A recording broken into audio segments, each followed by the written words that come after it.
อยู่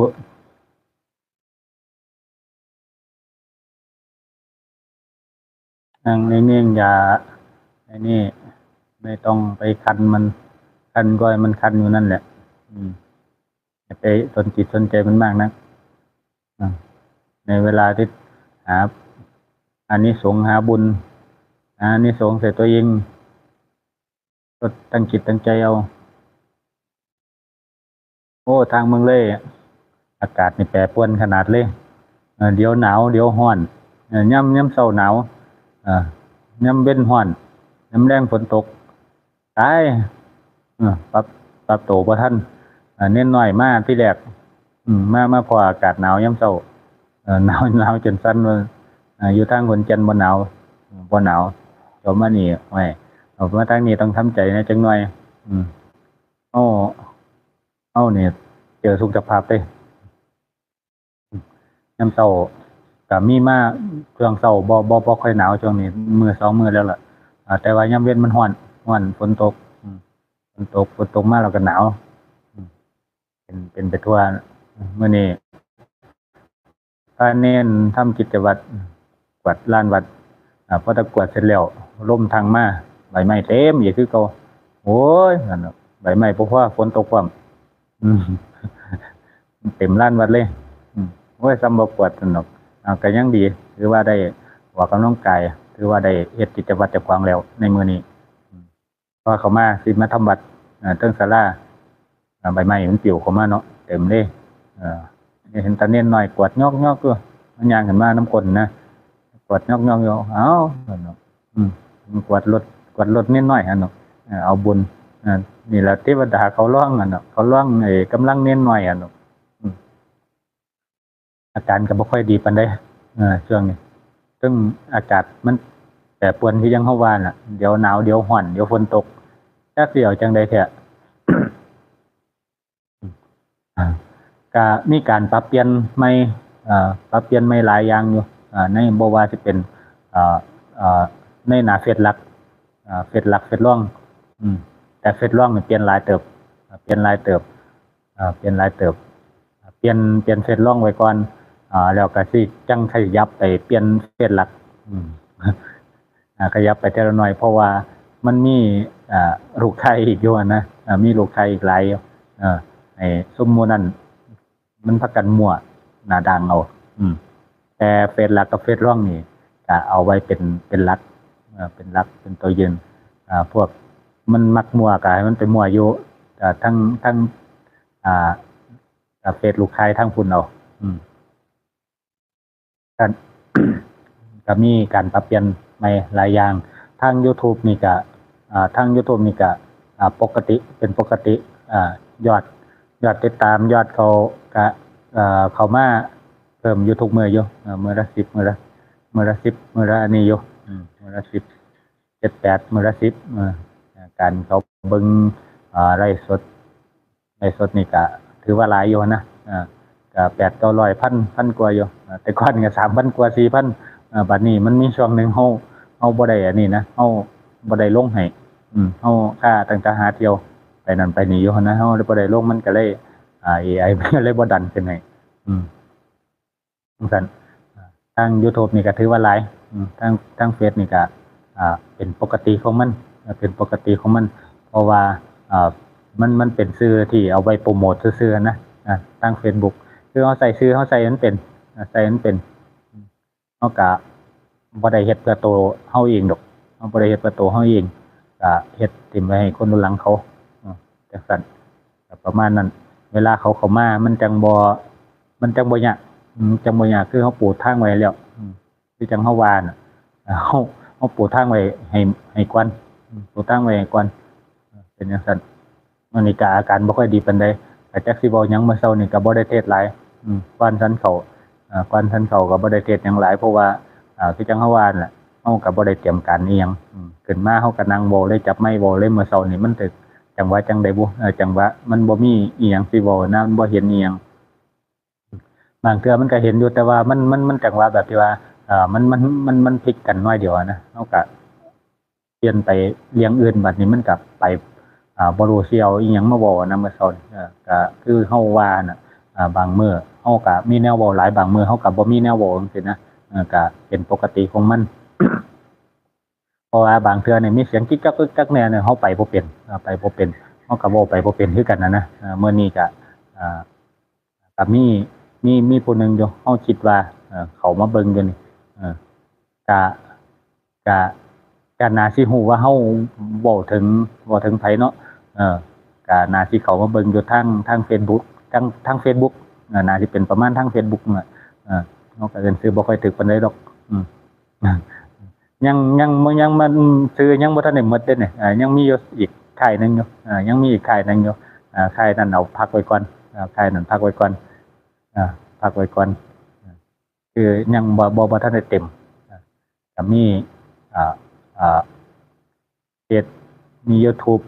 แล้วก็มีอีกค่ายแดงอีกค่ายหนึงอยู่นั่นน่ะก็ให้คุณโยมที่เฮาเว้าถึงนี่ก็คือก็เฮาก็อย่าไปยึดติด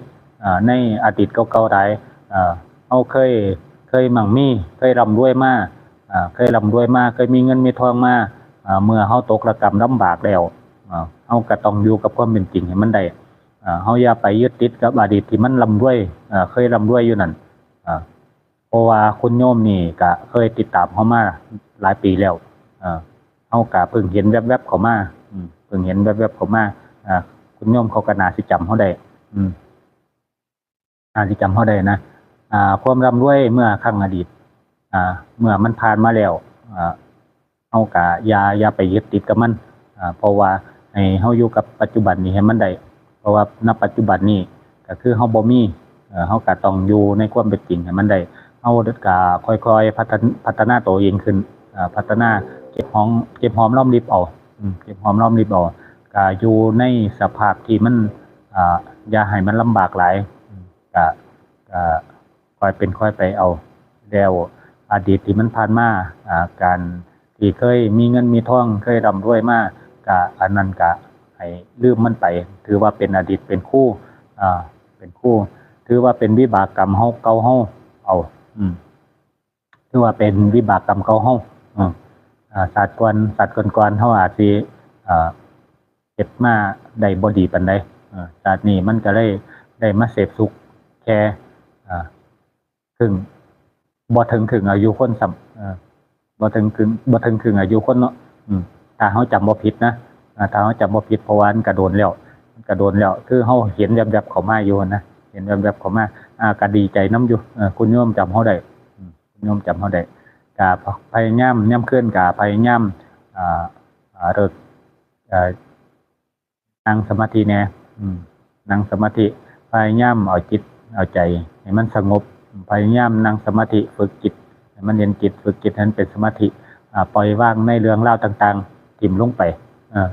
เรื่องราวในอดีตต่างๆทิ่มมันไปพิจารณาเบิ่งธาตุการร่างกายเจ้าของณปัจจุบันนี้ว่ามันเกิดอีหยังขึ้นแต่ละเวลาแต่ละนาทีแต่ละชั่วโมงให้เฮาพิจารณาเบิ่งตรงนี้สังคมก็ ระวังเอาเพราะว่าภัยสังคมมันก็หลายของเมืองอดีตต่างๆนานาว่าจะเป็นพ่อเป็นแม่จังซี่เพิ่นเสียไปแล้วก็อย่าไปยึดมั่นถือมั่นอีหยังหลายคนเฮามันเกิดมาเพื่อตัดภพตัดชาติกันซื่อเพื่อผูกสายใยเอาไว้รัดตึงเอาไว้บ่ให้มันตัดออกจากกันได้เพื่อให้ติดอยู่ในห่วงทุกข์นี้พยายามฝึกสมาธิให้มันดีณตอนนี้เฮาก็บ่ฮู้คือกันว่าอยู่ไสแต่เฮาเห็นแวบๆเห็นแวบๆเฮาก็จำได้เฮาก็จำได้อยู่คุณโยมนี่เขาเคยติดตามเฮามาตั้งแต่สมัยเฮาอยู่เทิงถ้ำก็ถ้านับเวลาแล้วก็สิน่าอยู่ประมาณ9 ปีหรือว่า10 ปีเนี่ยถ้าเฮาจำบ่ผิดก็ประมาณ9 ปี10 ปีมีมื้อ2มื้อมานี่แหละเฮาเห็นแวบๆผ่านอยู่นะก็ถือว่าดีอยู่ที่จำเฮาได้ถือว่าดีอยู่นั่นล่ะอดีตเก่าๆเฮาก็อย่าไปยึดมั่นถือมั่นมันลืมมันไปใช้ปัจจุบันให้มันดีที่สุดคือเฮาเคยเว้าไว้ดอกบัวนี่ก่อนมันสิขึ้นมาเบ่งบานได้มันเคยอยู่ใต้โคนต้นทุกดอกเหม็นเน่าทุกดอกจะคอยพัฒนา การของมันขึ้นมาเรื่อยๆกว่าสิพ้นปากหอยปากโปขึ้นมาได้นี่บ่ธรรมดานี่มันกับประมาณนั้นเมื่อคุณโยมเคยเป็นดอกบัวที่เบ่งบานอยู่เทิงผิวน้ำแล้วบัวนั่นมันร่วงโรยกลายเป็นเมล็ดร่วงหล่นลงใต้ก้นต่มเพื่องอกขึ้นมาใหม่คุณโยมก็ต้องพยายามงอกขึ้นจากก้นต่มให้มันได้งอกขึ้นมาให้มันได้พยายามเอาตัวรอดจากปากหอยปากปูให้มันได้เพื่อที่เพื่อบัวนั่นที่พ้นน้ำขึ้นมาเบ่งบานได้ไหมมันต้องมีจากมือถ้าคุณโยมยังรู้จักเก็บหอมลองดิบอยู่เอากระยาไปอย่าไปห่วงมันหลายอันใบน้อยๆใบน้อยๆน้ำวันที่16น้ำวันที่1อย่าไปยึดติดกับมันหลายมันบ่ซอยอย่างใดหลายดอกแนวมันอย่าไปยึดติดกับมันให้พยายามเก็บของลำลึกเหตุการณ์เหตุงานแล้วก็อย่าไปยึดติดกับอดีตที่เคยร่ำรวยมานั่นแหละเดี๋ยวมันก็ดีขึ้นเองละย่ำขึ้นกับพยายามฝึกสมาธิเนี่ยนั่งสมาธิให้จิตให้ใจมันเย็นลงให้จิตให้ใจมันสงบลงจิตให้ใจมันสงบลงเพราะว่าคนโยมนี่ก็รู้สึกว่าสิอารมณ์รุนแรงอยู่อารมณ์ร้อน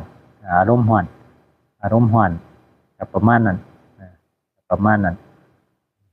อันนี้มันก็คอยใส่การฝึกสมาธินี่แหละระงับเอานั่นละบ่มีอย่างไรเน้นหน่อยมื้อนี้โอ้จะเรียกตัวเน้นหน่อยครับมึงว่าถ้าทำกิจวัตรกวาดใบไม้กวาดแล้วเสียงฟ้าห้องบึ้มบั่มมาลมวือมาโอ้ยเน้นหน่อยฮะเนาะเขาโคตรแล้วเนาะอย่ามาอยู่ทั้งนอกต้นไม้ใหญ่มันหลายเดี๋ยวไม้มันหักลมทับแล้วเนาะเขาโคตรเอาได้แป๊บนึงฝนตกเศร้าออกมาเต็มเลยบาดเนี่ยทั้งใบไม้ทั้งกิ่งไม้แห้งเต็มยามเช้าก็สิได้กวาดดีอ่ะพอมาขึ้นวัดเสียงบึมบั่มมาขึ้นมาทำวัดทั้งฝนทั้งลมอยู่ล่ะพอทำวัดแล้วหายหมดมันเนี่ยทั้งฝนทั้งลมบ่ได้มีหอนห้อยมาเนี่ยเสียงฟ้าก็หายหมดโอ้ยมันแนวใด เฮ็ดไรกันคักวะเมื่อเนี่ยเอาถ้าเน้นหน่อยทำวัดเอากับเฝ้าเนาะที่แรกว่า18ก็เลยเร่งเลยยานไฟดับยานฝนแห้งยานลมแห้งยานไฟดับก็เลยเร่งโอ้กับพลาดไปหลายเติบอยู่เมื่อนี่พลาดไปหลายเติบอยู่ก็ยอมรับอยู่ เพราะว่ามันเฝ้ามันก็บ่สมเฝ้าบัดนี้พอได้แล้วสวดแล้วถ้าเน้นหน่อยกวดน้ำแล้วให้เน้นหน่อยกวดน้ำแล้วมันก็บัดเศร้าซ้ำนั่นนั้นเป็นไปจังซั่นสภาวะอากาศสภาวะธาตุขันธ์ร่างกายคนคือกันมีเกิดขึ้นตั้งอยู่ดับไปคือกันนี่แหละกับดินฟ้าอากาศ บ่ต่างกันกันซั่นเฮาสิว่าเด้อการนั่งสมาธิพิจารณาเบิ่งธาตุขันธ์ร่างกายนี่เบิ่งเวลามันเจ็บไข้ได้ป่วยนี่ได้ดีที่สุดมันสิพิจารณาเห็นสิ่งต่างๆได้ดีที่สุดนะอาการไข้อาการเป็นหวัดจังซี่มันเกิดขึ้นตอนใดมันเกิดขึ้นตอนใดเป็นจังมันจังเกิดขึ้นนั่นมันพิจารณาได้ดีนะแต่ว่าเวลามันไข้ขึ้นมันเป็นหวัดจังซี่ตอนมันเป็นหวัดตอนน้ำมูกมันไหลนี่กับพิจารณาเบิ่งมันไหลออกแบบใดมันทรมานแบบใดมันแสบดังบ่น้ำมูกสาเรดต่างๆนานาหลั่งไหลมาบาดนี้เทั้งน้ำหูน้ำตาที่สั่งก็ตั้งว่าตอนใดมันก็บ่หมดจักมันมาแต่ไสนั่นมันเป็นจังซั่นน้ำมูกแม่นบ่หั่นนี่การพิจารณาร่างกายก็เฮาถึงว่าไอ้พิจารณาตอนเจ็บไข้ได้ป่วยมันพิจารณาได้ดีมันเห็นอาการต่างๆแล้วทุกสิ่งทุกอย่างมันเกิดขึ้นตั้งอยู่ดับไปแต่เกิดขึ้นตั้งอยู่ดับไปนั่นพอกินยาเข้าไปมันก็หายไปว่านี่ตอนมันตั้งอยู่นี่ความเจ็บปวดความทรมานของอาการไข้นี่มันก็มีอาการต่างๆนานาปนกันเข้ามามันบ่ล่ะแต่ละคนสภาวะธาตุกลางร่างกายแต่ละคนนี่มันก็บ่คือกัน อาการของแต่ละคนมันก็บ่คือกันบางคนก็เจ็บคอบางคนก็เจ็บตาบางคนก็แสบจมูกบางคนก็เป็นน้ำมูกบางคนก็เป็นสาเหตุบางคนก็ปวดเจ้าปวดข้างไปโอ้ยต่างๆนานาแม่นบ่คั่นน่ะบ่อื่นแต่แนวที่สรรหามาดอกมันย่ำไข่นี่คิดอยากนั่นอยากนี่อยากกินตั้งแต่ของหวานอยากกินตั้งแต่กะทิแนวมันผิดไข่บ่ล่ะพอมันเศร้าไข่นี่บ่อยากกินหยังบ่อยากกินหยังกันว่าผู้ชายอยากกินตั้งแต่เหล้าอยากกินแต่เบียร์นั่นมันไปยังสั่นอีกเห็นบ่นี่ ว่านี่เวลามันไข่มันดับลงไปมันหายมันหายนี่ตอนมันหายนี่ลองพิจารณาเบิ่งดีๆว่าตอนมันหายตอนใดคนเฮานี่บ่ค่อยพิจารณาเห็นเด้มันหายไปตอนใดฮู้เที่ยเดียวคือมันหายแล้วนั่นมันเป็นจังซั่นคือไปฮู้ตอนมันหายแล้วแต่ตอนมันหายนี่บ่ฮู้ว่ามันหายไปตอนใดชั่วโมงใดนาทีใดนั่นมันพิจารณาบ่เห็นเพราะว่ามันบ่ได้พิจารณาเบิ่งนะมันบ่ได้พิจารณาเบิ่งนี่ทุกสิ่งทุกอย่างเกิดขึ้นตั้งไปตั้งอยู่แล้วก็ดับไปคือกันแล้วกับดินฟ้าอากาศเมื่อนี่ขึ้นมาทำวัดอากาศนิ่งๆพอมาเริ่มโยโสทั้งฟ้าทั้งลมมาทั้งฝน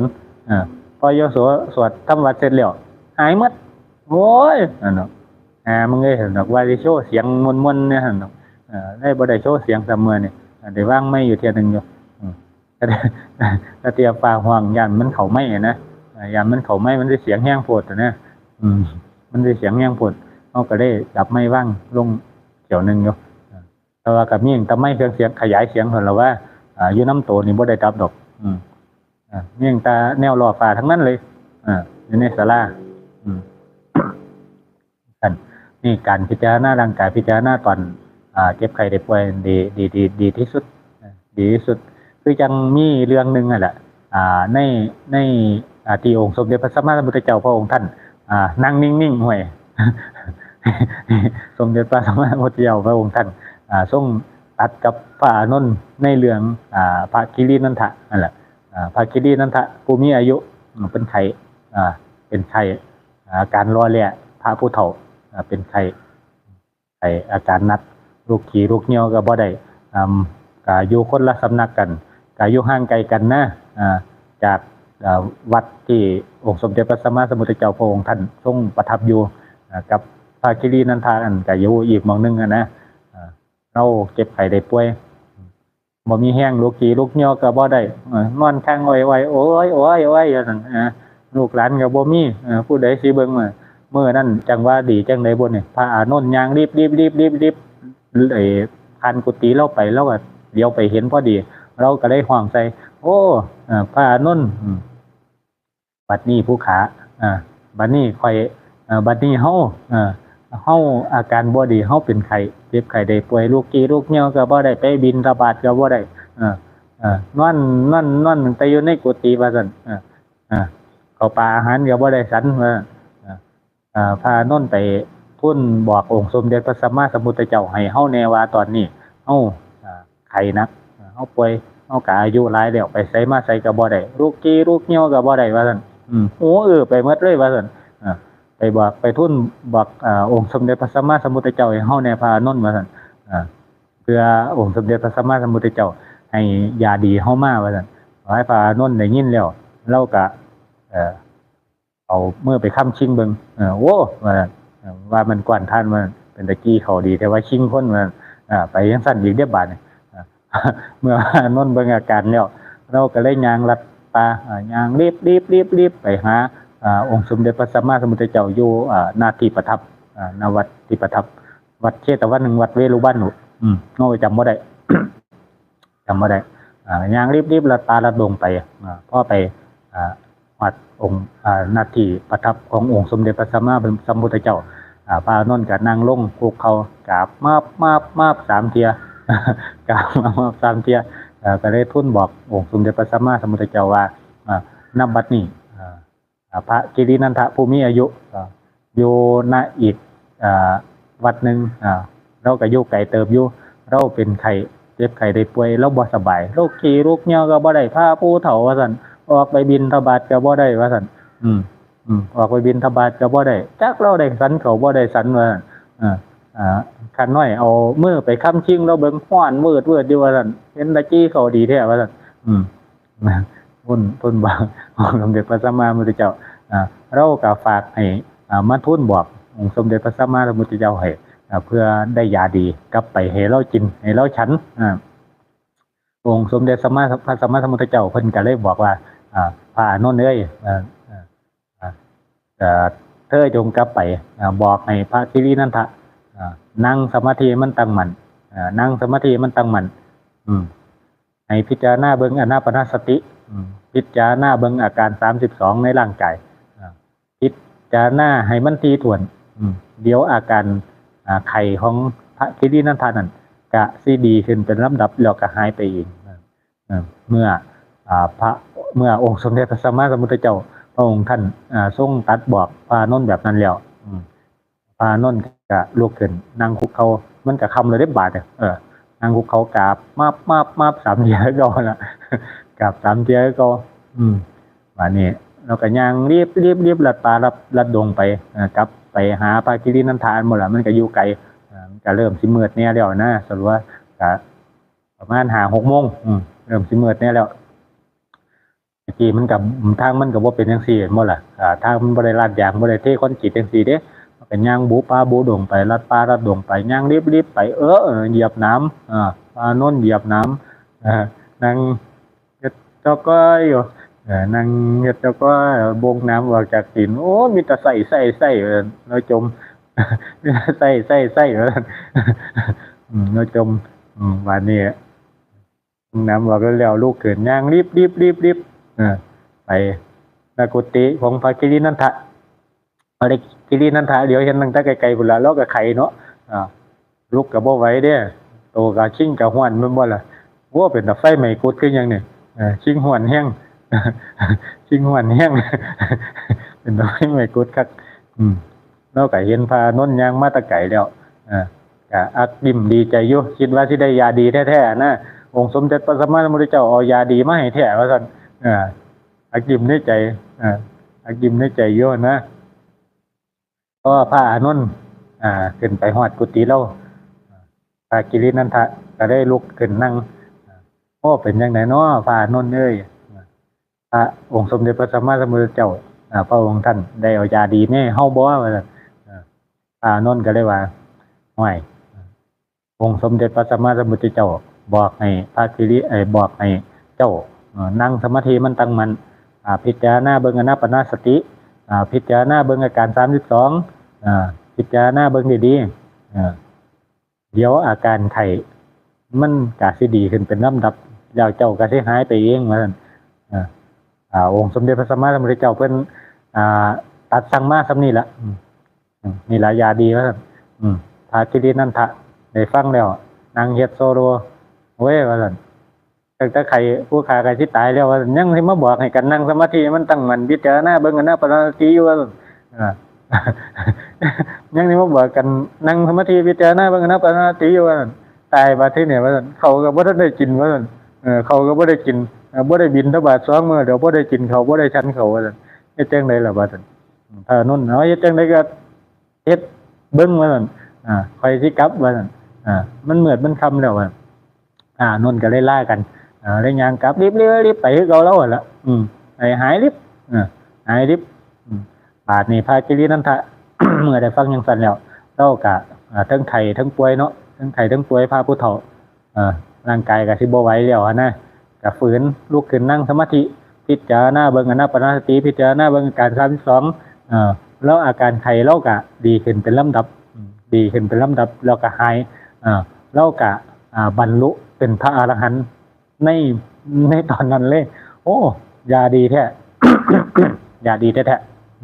ๆนี่ที่เขาว่าเวลาพิจารณานั่งสมาธิพิจารณาตอนอาการตอนที่เจ็บไข้ได้ป่วยนี่มันสิพิจารณาเห็นทุกสิ่งทุกอย่างในธาตุการร่างกายเฮานี่ได้ดีที่สุดเพราะว่าอาการต่างๆมันที่เกิดขึ้นณตอนนั้นเกิดขึ้นตั้งอยู่ดับไปเกิดขึ้นตั้งอยู่ดับไปเกิดขึ้นตั้งอยู่ดับไปมันที่หมุนเวียนกันอยู่จังซี่บ่ว่าสิเป็นอาการเป็นสะเลดจังซี่น้ำมูกไหลจังซี่มันไหลออกมาแล้ว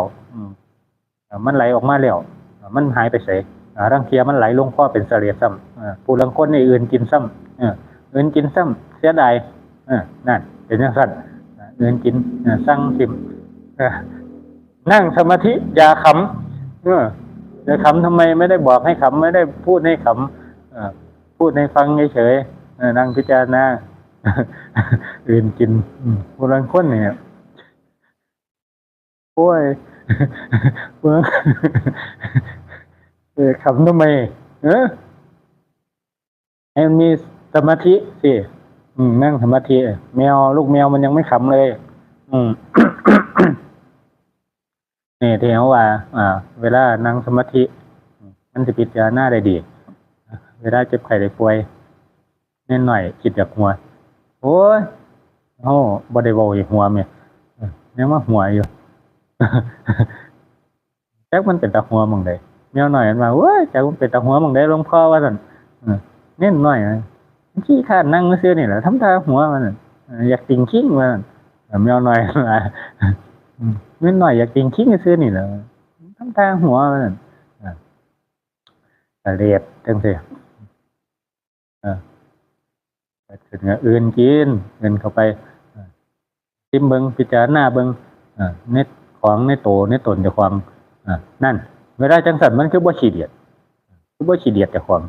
เวลาเป็นขี้มูกว่าซั่นเล่มเลอยู่ว่าเอ้ยสืบเข้าไปว่าซั่นไหลลงคอกึ้ง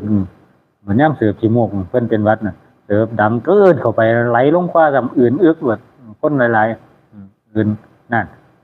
มันคือบ่ขี้เดียดบัดของผู้อื่นว่าซั่นขี้เดียดกระดอกกระเดียขี้เดียดหลายข้อแข็งขี้หักแมวน้อยว่าเอ้ยขี้หักจังหลวงพ่ออย่าเว้าคักหลายขี้หักนั่น มันไปพิจารณาเห็นต่างๆของเน่าของเสียของผู้อื่นมันบ่เคยพิจารณาเห็นโตเห็นของเน่าของเสียของโตของเจ้าของมันเป็นจังซั่นมันเป็นจังซั่นนี่คือการพิจารณาเห็นต่างๆผู้อื่นบ่เห็นโตเจ้าของหั่นนะมันก็เลยมันก็ได้เฮ็ดให้จิตให้ใจนี่มันไปเพ่งโทษต่างๆผู้อื่นนะมันก็เลยบ่เพ่งโทษเจ้าของไปไปไปจังซั่น โอ้ยหามึงเอ้ยหลับแล้วแมวหลับเน้นน้อยบ่หลับมื้อนี่ตายก็เฮ็ดกะว่ากะเดียเนาะมื้อใดก็มื้อนั้นอืม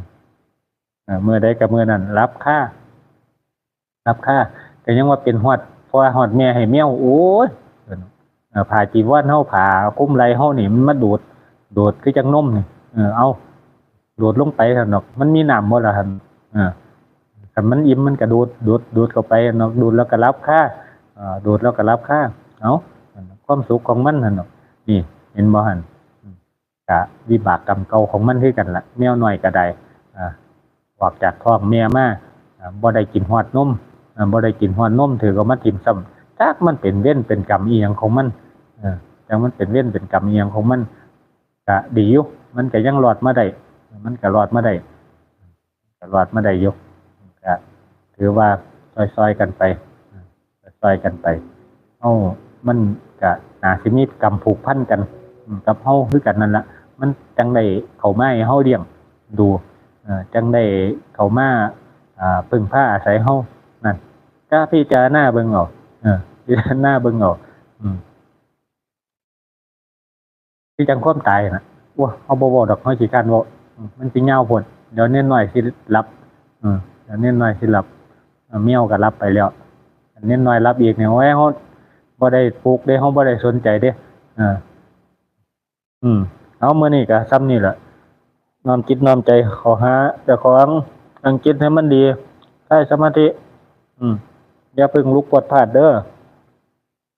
เผื่อขามันเป็นตะคริวเผื่อขามันเหน็บชาเดี๋ยวมันจะล้ม ค่อยๆผ่อนคลายค่อยๆไม่ต้องใจร้อนแต่คันเป็นยามเช้าคันผีหลอกเนี่ยโอ้ยหลวงพ่อแล่นก่อนสิมาฆ่าเป็นตะคริวอยู่นี่อ้าวนั่งพับเพียบ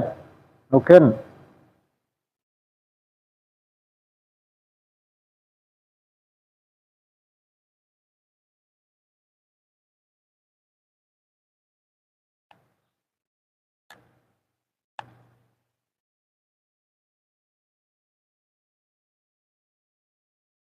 พนมมือ อะระหังสัมมาสัมพุทโธภะคะวาพุทธังภะคะวันตังอะภิวาเทมิ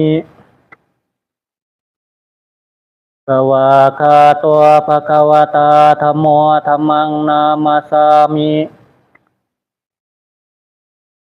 สุปฏิปันโนภะคะวะโตสาวกสังโฆสังฆังนามามิ